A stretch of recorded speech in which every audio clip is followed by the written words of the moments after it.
Mes parents ont offert une Tesla à mon frère, leur enfant chéri, et ont tenté de me faire porter le chapeau quand il l'a détruite. J'ai alors fait un seul pas qui a complètement bouleversé leur parfaite narration. J'ai 24 ans, je suis un homme, et je suis le bouc émissaire de ma famille depuis mon enfance. Mon jeune frère, Théo, 21 ans, est l'enfant chéri qui ne peut littéralement rien faire de mal aux yeux de mes parents. Le favoritisme chez nous est si flagrant qu'il ferait rougir un scénariste de sitcom. Je n'exagère pas, c'est du grand n'importe quoi, genre Everybody Love Raymond. Laissez-moi vous expliquer.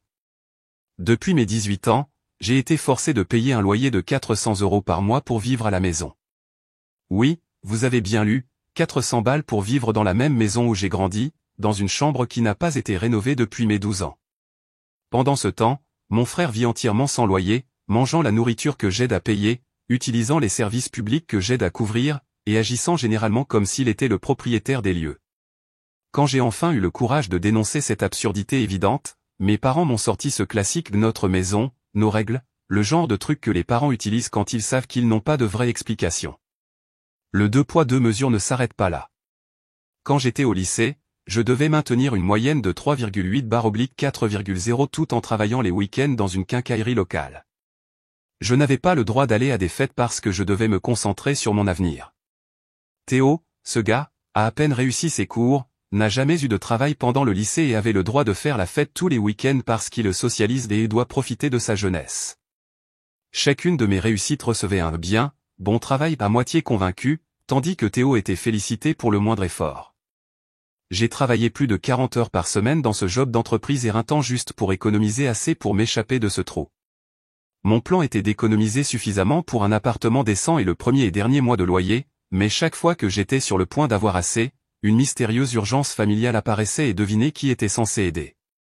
J'ai obtenu mon diplôme universitaire il y a 3 ans, je me suis démené en travaillant à temps partiel tout en suivant un programme complet, j'ai obtenu mon diplôme avec mention et j'avais un emploi décroché dans les 2 semaines suivant l'obtention de mon diplôme. Ma récompense pour cette réussite ? Un SMS de félicitations à moitié fait et une carte cadeau de 50 € pour Flunch. Pas de fête, pas de dîner de célébration, rien. Juste tiens, de la nourriture de chaîne de restaurants médiocres, maintenant continue à payer le loyer. Le mois dernier, Théo a enfin obtenu son diplôme avec une moyenne de 2,4/4,0 après 6 ans de ce que je ne peux que supposer être un entraînement professionnel au beer pong. Ce gars a changé de majeur 3 fois, a raté plusieurs cours qu'il a dû reprendre et a basically traité l'université comme des vacances prolongées qui exigeaient occasionnellement de rédiger des dissertations. Et qu'ont fait mes parents pour célébrer sa réussite médiocre ? Ils lui ont acheté une Tesla Model 3 Performance. Pas le modèle de base, la version à plus de 60 000 € avec toutes les options et les gadgets, système audio premium, le tout. Je me souviens encore du jour où ils lui ont donné. Nous étions tous sur l'allée et mon père tend à Théo une petite boîte. À l'intérieur se trouvent les clés de cette Tesla blanche étincelante garée de l'autre côté de la rue. Théo commence à paniquer, sautant comme s'il venait de gagner à la loterie, tandis que ma mère prend environ 500 photos pour Facebook. Puis mon père me regarde, remarquant mon visage, et dit « Je ne plaisante pas, ne sois pas jaloux, ton frère le mérite après avoir tant travaillé. » Travailler dur à quoi ? Des championnats de beer pong. Quand j'ai fait remarquer que j'avais obtenu mon diplôme en 4 ans avec mention tout en travaillant et que je n'avais rien eu, ma mère a eu l'audace de dire « Eh bien, l'université était plus facile pour toi. » Théo a vraiment eu du mal. Oui, il a eu du mal à sortir du lit avant midi et à se souvenir de la fille qu'il fréquentait cette semaine-là. Je pourrais continuer des heures sur le favoritisme flagrant, mais vous avez compris le tableau. Toute ma vie, j'ai été traité comme un citoyen de seconde zone dans ma propre famille.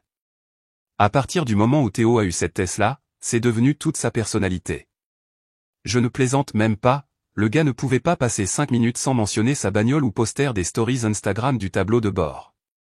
La voiture n'était pas seulement un moyen de transport pour lui, c'était toute son identité. Théo Tesla Bro était né et c'était aussi insupportable que ça en a l'air. Chaque soir, il rentrait à 2 h du matin de n'importe quel bar où il était et faisait vrombir le moteur dans l'allée comme un crétin absolu.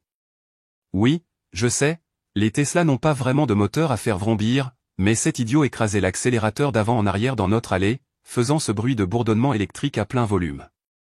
Il réveillait tout le quartier parce qu'apparemment, dormir n'est que pour les paysans qui ne possèdent pas de voitures électriques que papa leur a achetées.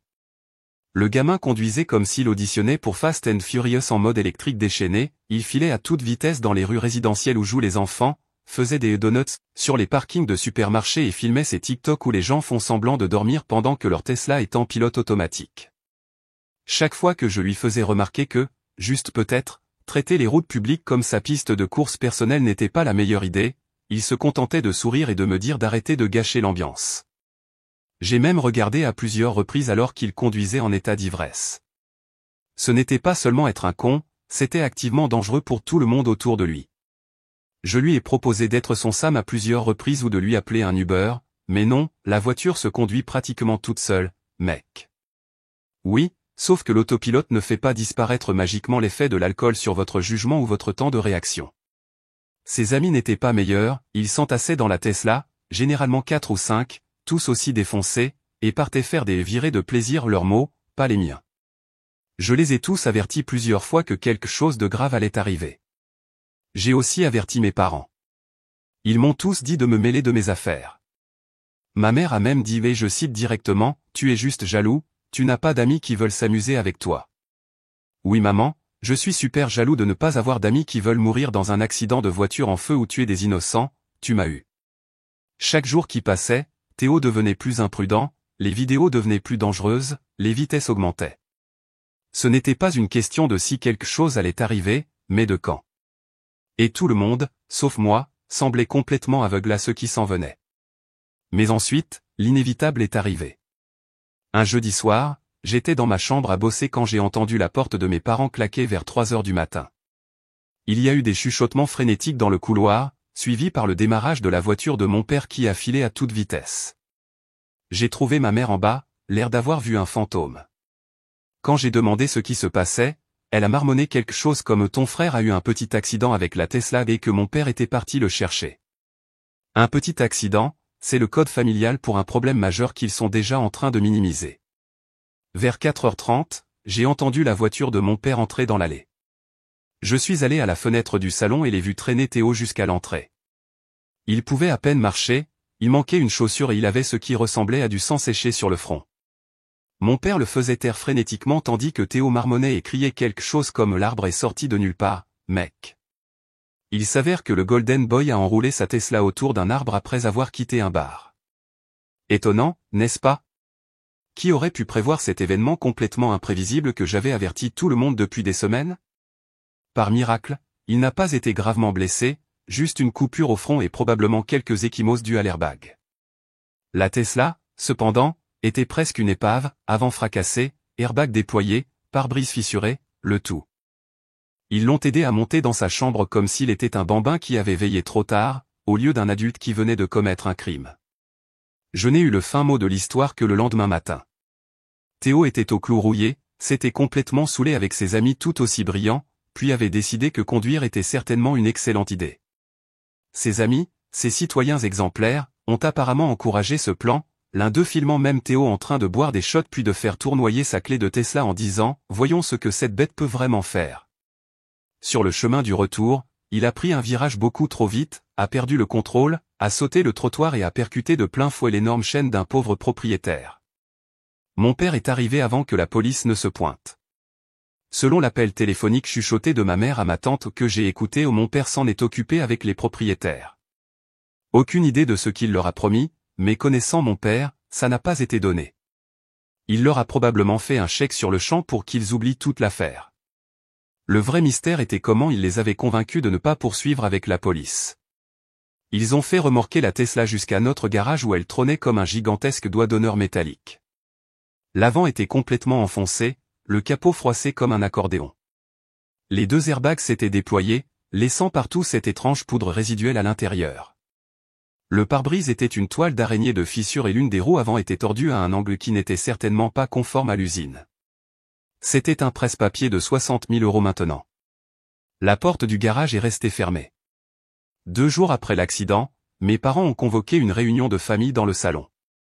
Dans l'histoire des réunions de famille, aucune n'a jamais été convoquée pour annoncer de bonnes nouvelles. Personne n'appelle jamais une réunion de famille pour annoncer « on va tous à Disney World ». Alors je suis entré dans le salon. Mes parents étaient assis sur le canapé avec ces visages sérieux que les gens adoptent quand ils sont sur le point de demander quelque chose de ridicule. Théo était affalé dans le fauteuil, faisant défiler son téléphone comme si tout cela n'était qu'un léger désagrément le détournant de son importante navigation TikTok. La contusion sur son visage avait pris une jolie teinte jaune-violet qui, honnêtement, améliorait son apparence. Mon père s'est raclé la gorge et m'a regardé avec cette fausse expression sérieuse qu'il prend quand il est sur le point de dire quelque chose de complètement déraisonnable mais veut que ça paraisse logique et juste. Il a toute une routine, redresse son dos, se racle légèrement la gorge, joint ses mains. C'est comme regarder un mauvais acteur se préparer pour une scène. Mon fils, a-t-il commencé, nous avons examiné les dégâts sur la voiture de Théo. Il a dit ça comme si la Tesla avait attrapé un rhume. L'assurance ne couvrira pas parce que... Il a traîné les mots, l'air mal à l'aise. Parce qu'il conduisait en état d'ivresse, ai-je terminé pour lui. Ma mère m'a jeté un regard à faire cailler le lait. Ne sois pas dramatique, il n'avait bu que quelques verres, a-t-elle dit. Oui, quelques verres qui l'ont rendu incapable de marcher droit ou de former des phrases cohérentes quand il est rentré à la maison. Dans le monde de ma mère, tout ce qui n'est pas littéralement inconscient compte comme quelques verres. Mon père a continué comme si je n'avais pas parlé, le fait est que les réparations vont coûter environ 18 000 €, et nous pensons qu'il est juste que nous participions tous en tant que famille. J'ai éclaté de rire, pensant que c'était une blague. Puis j'ai réalisé qu'ils étaient sérieux. Ils ont eu l'audace, le culot absolu, de me demander de les aider à payer les réparations d'une voiture que je ne possède pas, que je ne conduis pas, et qui a été endommagée parce qu'il a décidé de conduire en état d'ivresse et de la planter. Je n'en revenais pas de ce que j'entendais. Vous voulez que j'aide à payer les réparations d'une voiture que je ne possède pas, que je ne conduis pas, et qui a été endommagée parce qu'il a décidé de conduire en état d'ivresse, ai-je répété, juste pour m'assurer que je n'avais pas un AVC et que je n'hallucinais pas cette conversation. Nous sommes une famille, a dit ma mère comme si cela expliquait tout, et tu es le seul à avoir des économies importantes en ce moment. Ah, voilà. Ils savaient que j'avais économisé pour déménager et ils y voyaient un pot d'argent pratique pour réparer l'erreur de leur enfant chéri. Mes économies n'étaient pas pour mon avenir, elles étaient juste un fonds d'urgence pour les bêtises de Théo. Combien vous attendez-vous à ce que je participe, ai-je demandé, en faisant des guillemets en l'air autour de participer parce que nous savions tous que c'était le code pour payer la majeure partie. Mon père a eu la décence de paraître légèrement mal à l'aise. Eh bien, ta mère et moi pouvons mettre environ 3 000 € de notre fonds d'urgence. Théo a environ 500 € d'économie. Bien sûr, Théo n'avait que 500 € à son nom, alors qu'il ne payait jamais de loyer ni de facture. Cet argent était probablement destiné à l'herbe et à n'importe quelle marque de streetwear hors de prix qu'il aimait ce mois-là. Donc vous voulez que je paie les 14 500 € restants, ai-je terminé pour lui. Ce n'était pas une question. Mon père a hoché la tête comme s'il était soulagé que j'ai compris. Nous trouverons un plan de paiement, peut-être 1 000 € par mois jusqu'à ce que ce soit remboursé. Nous savons que tu as économisé. Théo a enfin levé les yeux de son téléphone à ce moment-là et tout ce qu'il a dit, c'est, de toute façon, tu n'as pas besoin d'un appartement sophistiqué, tu travailles toujours. L'audace de ce gamin pourrait alimenter une petite ville. Il plante sa Tesla que je lui avais dit de ne pas conduire en état d'ivresse, et maintenant il me donne des conseils financiers sur la façon dont je devrais dépenser mon argent durement gagné. L'argent que j'ai gagné en faisant 2 boulots et en payant un loyer à mes propres parents. C'est là que j'ai pété un câble. J'ai ri à nouveau, mais ce n'était pas un rire joyeux, c'était le genre de rire que l'on fait quand quelque chose est si absurde qu'on ne peut même plus être vraiment en colère. Je ne vous donnerai pas un seul centime pour ça, ai-je dit en les regardant chacun dans les yeux. Théo a planté la voiture parce qu'il conduisait en état d'ivresse, et il devrait être reconnaissant de ne pas partager une cellule avec un type nommé Booba en ce moment. C'est son problème, pas le mien. Mes parents m'ont regardé comme si je venais de suggérer de sacrifier le chien de la famille. Après tout ce que nous avons fait pour toi, a commencé ma mère, sa voix tremblante de cette manière manipulatrice qu'elle a perfectionnée au fil des ans. Le train de la culpabilité quittait la gare. Qu'avez-vous fait pour moi exactement, ai-je demandé. M'obliger à payer un loyer pendant qu'il vit gratuitement? Lui donner une Tesla alors que je conduis une voiture plus vieille que son permis de conduire? Rejeter constamment mes réalisations tout en célébrant sa médiocrité? S'il vous plaît, élaborez sur tout ce que vous avez fait pour moi qui justifie que je paie son accident de conduite en état d'ivresse. Le visage de mon père a pris cette teinte spéciale de rouge qui n'apparaît que lorsque quelqu'un conteste son autorité. Tu vas contribuer à réparer la voiture de ton frère. Fin de la discussion. Je me suis levé, me surprenant moi-même par le calme que je ressentais. Non, je ne le ferai pas. Fin de ma discussion. Les regards sur leur visage étaient inestimables. Ils étaient tellement habitués à ce que je cède, à ce que je sois le responsable qui se sacrifie pour la famille, qu'ils ne pouvaient pas traiter cette nouvelle version de moi qui ne se laissait pas faire. « Tu es égoïste », a dit ma mère, sortant l'arme ultime de son arsenal. « Non, je suis réaliste », ai-je répondu. Théo a choisi de conduire en état d'ivresse. Il a choisi de planter la voiture. Il peut assumer les conséquences pour une fois dans sa vie. Je suis sorti du salon et suis retourné dans ma chambre, ignorant leurs appels à revenir et discuter comme des adultes.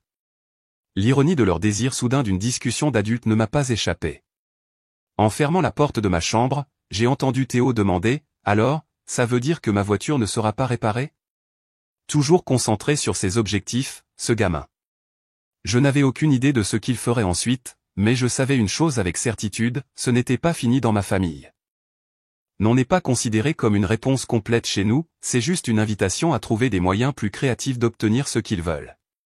Les jours suivants ont été tendus, car mes parents me parlaient à peine, sauf pour me demander si j'avais reconsidéré leur offre généreuse ou de me laisser payer l'erreur de Théo. J'ai gardé mes réponses courtes et directes, non. Cela a conduit à beaucoup de soupirs lourds, de portes qui claquent, et ma mère faisant ce truc passif-agressif où elle parle de moi à la troisième personne alors que je suis littéralement dans la même pièce.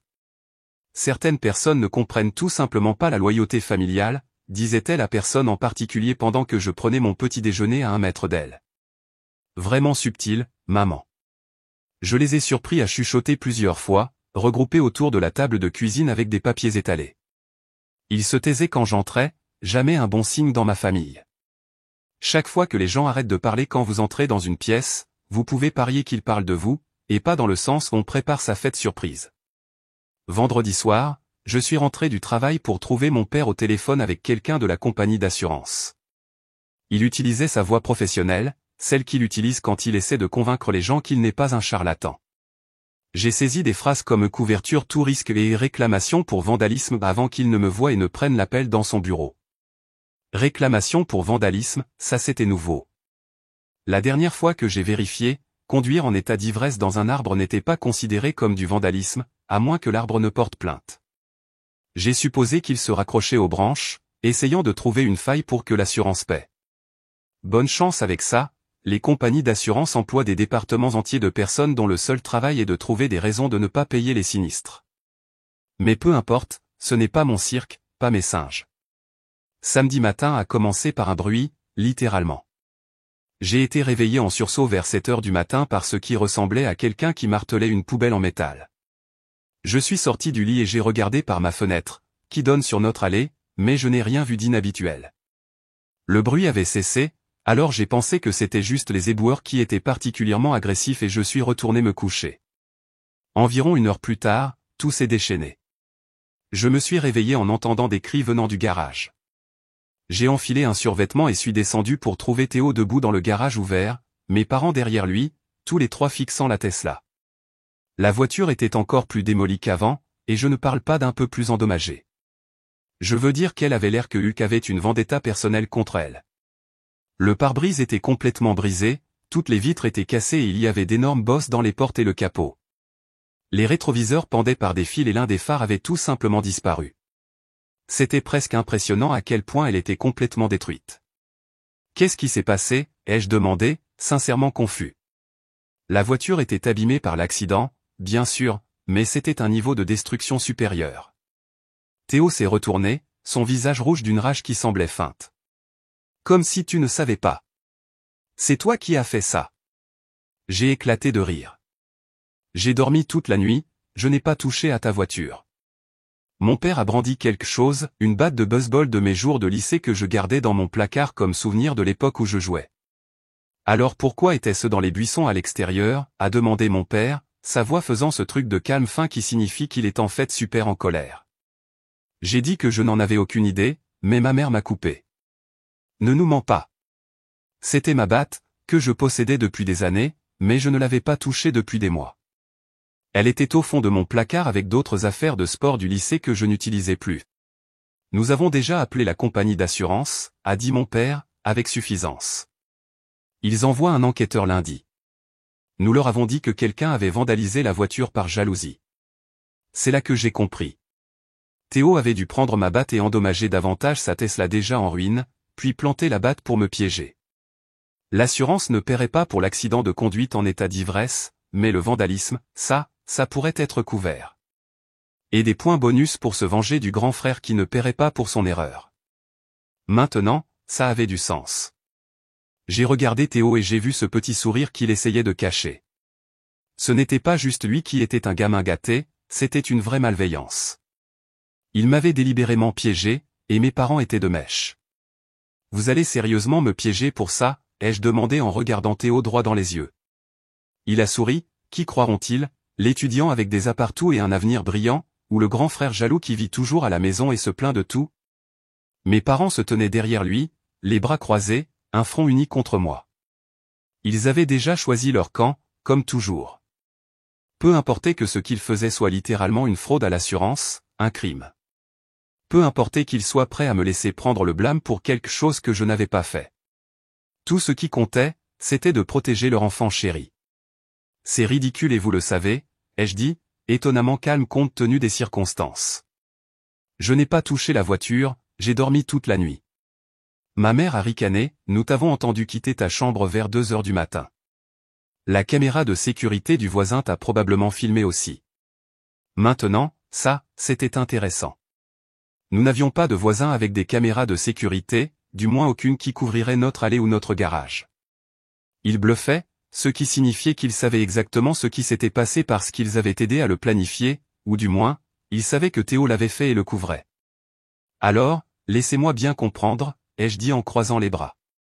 Vous voulez que je paie 14 500 € de réparation pour une voiture que je ne possède pas, ou vous allez me piéger pour l'avoir vandalisée afin de commettre une fraude à l'assurance? Ce sont mes options. Le visage de mon père a rougi. Personne ne piège personne. Nous savons que tu as fait ça parce que tu es en colère à cause de l'argent. Je suis retourné dans ma chambre sans un mot de plus. Il n'y avait aucun intérêt à discuter avec eux, ils avaient déjà décidé de leur version de la réalité. J'ai fermé ma porte, me suis assis sur mon lit et j'ai essayé de réfléchir. Cela avait dégénéré très rapidement, passant d'un drame familial typique à un comportement criminel réel. J'ai pris mon téléphone et j'ai appelé mon patron, demandant un jour de congé d'urgence pour lundi. Pas question de laisser ma défense entre les mains de ma famille. Quand l'enquêteur de l'assurance se présenterait, je devais être là pour raconter ma version de l'histoire. Alors que je raccrochais, j'ai réalisé quelque chose qui m'a retourné l'estomac, mes parents venaient de me montrer exactement jusqu'où ils étaient prêts à aller pour protéger Théo. Ils piégeraient leur propre fils. Ils mentiraient aux autorités, ce qui me faisait me demander ce diable ils avaient bien pu couvrir pour lui par le passé, sans que je le sache. L'enquêteur de l'assurance s'est présenté lundi matin, à 9 heures précises. Le gars s'appelait Lucas. Il portait une chemise boutonnée froissée rentrée dans un pantalon chino et tenait une tablette et un appareil photo. Mon père a essayé de me dire d'aller travailler et qu'il s'occuperait de tout, mais je l'ai juste regardé fixement jusqu'à ce qu'il cède. C'est drôle comme son autorité s'effondre vite quand je ne me laisse pas faire immédiatement. Mes parents ont fait leur numéro de couple modèle de série télé quand Lucas est arrivé. Théo était affalé à côté, l'air de la victime appropriée, touchant occasionnellement la contusion sur son visage pour un effet dramatique. Lucas était poli mais tout en affaire. Il est allé directement au garage pour examiner la Tesla, prenant des dizaines de photos sous tous les angles.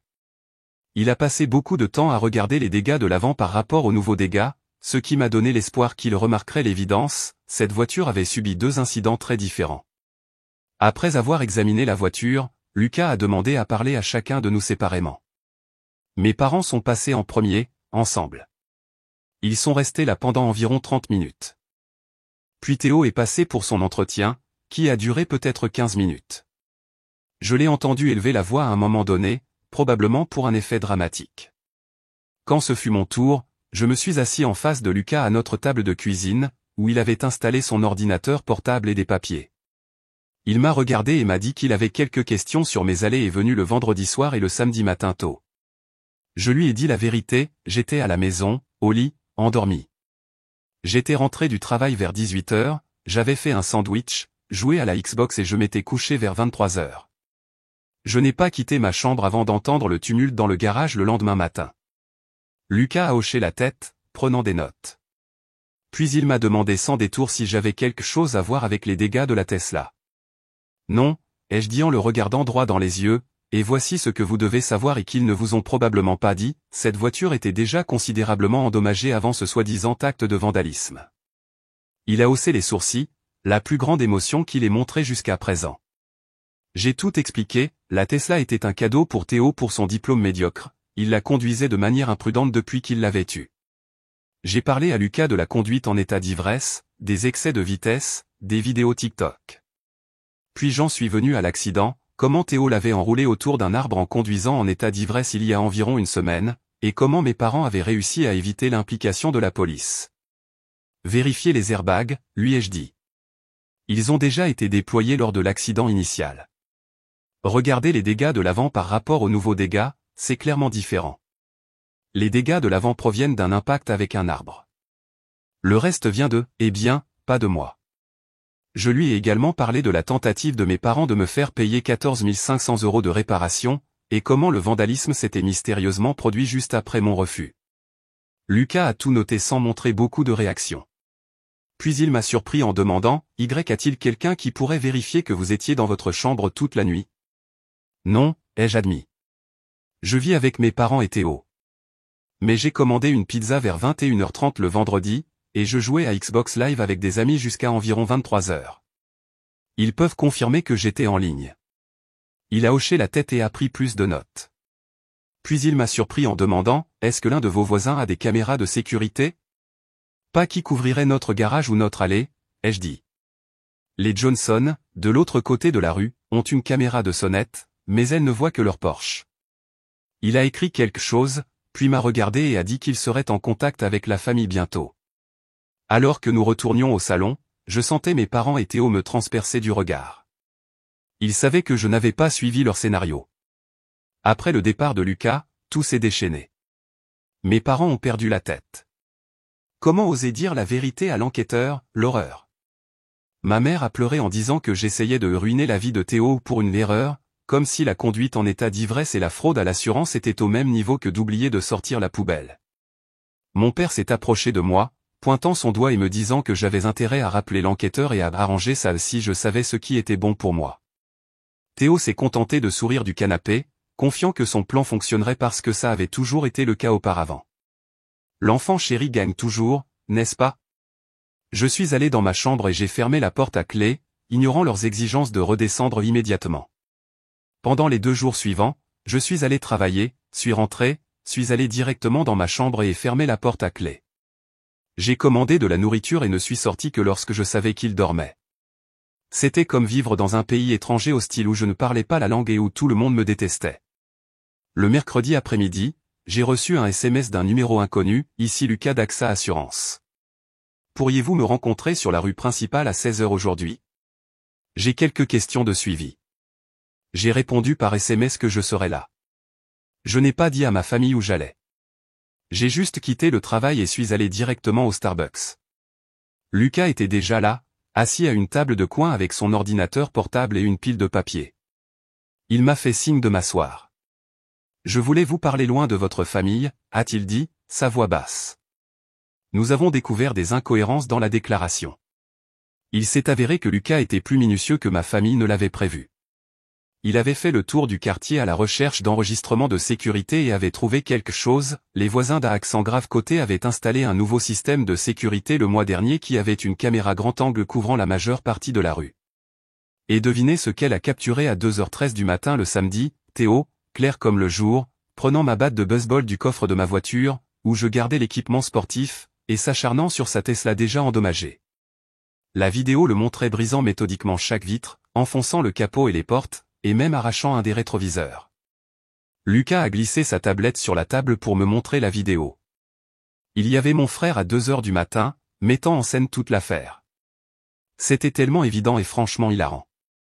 Je fais ce métier depuis 15 ans, a dit Lucas, et c'est l'une des tentatives d'incrimination les plus stupides que j'ai jamais vues. Il m'a ensuite dit qu'il avait déjà signalé les découvertes à ses supérieurs de la compagnie d'assurance. Il rejetait la réclamation et avait référé le cas à leur département de fraude. Il avait également été en contact avec la police locale qui voulait me parler, ainsi qu'à Théo. L'officier de police sera là dans environ 10 minutes, a dit Lucas. Je voulais vous prévenir avant qu'il ne contacte votre famille. Étant donné les circonstances, j'ai pensé que vous préféreriez leur parler séparément. Je l'ai remercié, sincèrement reconnaissant pour sa minutie et de m'avoir cru. L'officier de police est arrivé. C'était une femme nommée officière Dubois. Elle a pris ma déclaration, m'a montré la vidéo à nouveau et m'a demandé si je voulais porter plainte contre Théo pour tentative d'incrimination. Le procureur décidera s'il poursuit les accusations de fraude à l'assurance, a-t-elle expliqué, mais pour la fausse déclaration et la tentative de vous piéger, c'est votre décision. Je suis resté assis, pensant, oui, Théo est mon frère, mon sang, ma chair. Mais il était aussi la personne qui avait délibérément essayé de me piéger pour un crime que je n'avais pas commis, qui m'aurait volontiers laissé prendre la responsabilité de sa conduite en état d'ivresse et de sa crise de colère subséquente, ruinant potentiellement mon casier judiciaire, mes perspectives d'emploi, ma vie. J'ai pensé à toutes ces années de favoritisme, à tous ces 2 poids 2 mesures, à toutes les fois où l'on m'avait fait me sentir inférieur parce que je n'étais pas Théo. J'ai pensé à la façon dont ils étaient prêts à me laisser prendre le blâme pour une fraude à l'assurance afin de le protéger. Et puis j'ai pensé à quel point j'en avais marre de tout ça. Oui, ai-je dit à l'officier, je veux porter plainte. Aucune hésitation, juste un simple oui. Elle a hoché la tête, a pris des notes et m'a demandé de venir au poste plus tard pour faire une déclaration officielle. Nous avons convenu de 18h ce soir-là. Je suis rentré en voiture, me suis garé dans notre allée vers 17h pour prendre quelques affaires avant de me rendre au poste de police. À ma surprise, une voiture de police était déjà garée devant. On aurait dit que l'officière Dubois n'avait pas perdu de temps. Entrer dans ma maison à ce moment-là, c'était comme entrer dans une zone de guerre. Ma mère faisait les 100 pas et pleurait dans le salon. Papa était au téléphone avec quelqu'un, parlant frénétiquement de malentendus et de questions familiales. Théo était assis sur le canapé, l'air pâle. D'habitude, il avait cette expression narquoise permanente, comme le chat qui a mangé le canari et a réussi à en accuser le chien. Quand ma mère m'a vu, elle s'est précipitée, « Que as-tu fait ? La police vient de partir. Ils disent que Théo pourrait être accusé de fraude. » Je n'ai rien fait, ai-je dit. Théo s'est fait ça à lui-même quand il a décidé de me piéger pour avoir vandalisé sa voiture. Mon père a raccroché son téléphone et s'est approché de moi en furie. C'est ridicule. Nous pouvons régler ça en famille.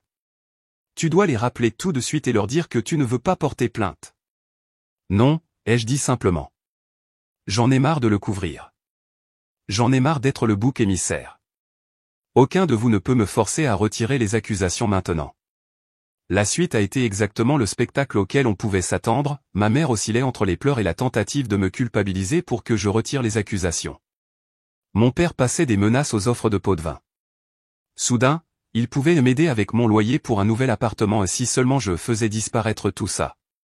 Théo a essayé de s'excuser, mais ça sonnait plus comme désolé d'avoir été pris que désolé d'être un salaud manipulateur.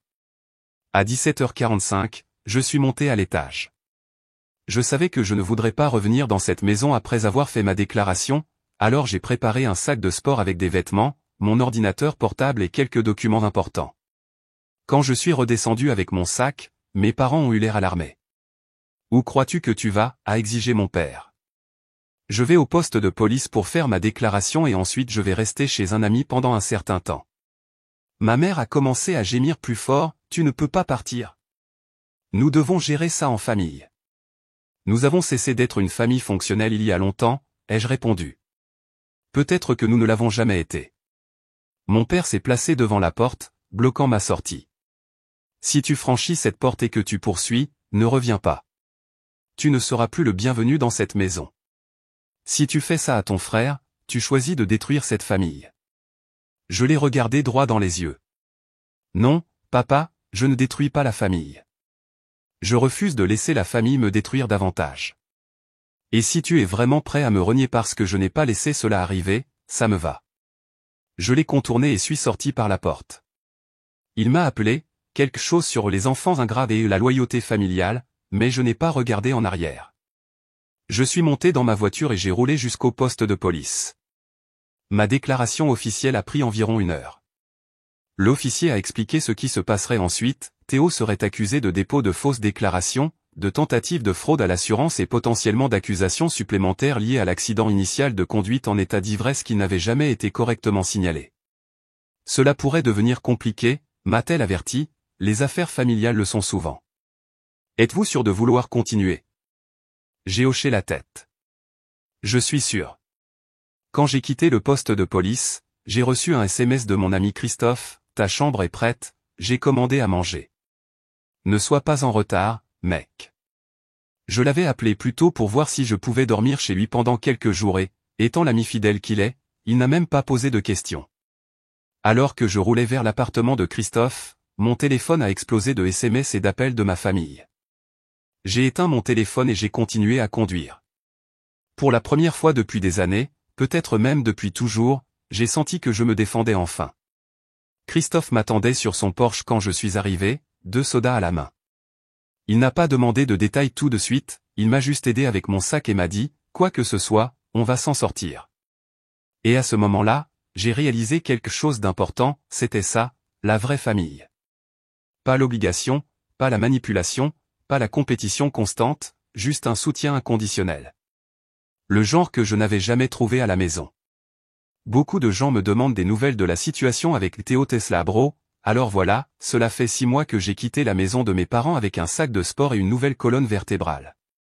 La meilleure décision que j'ai jamais prise.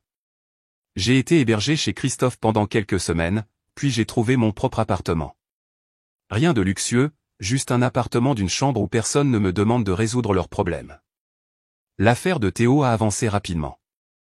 Les preuves étaient accablantes, les enregistrements de sécurité, le taux d'alcoolémie de l'hôpital la nuit de l'accident que mes parents ont essayé de cacher et le rapport d'enquête de l'assurance.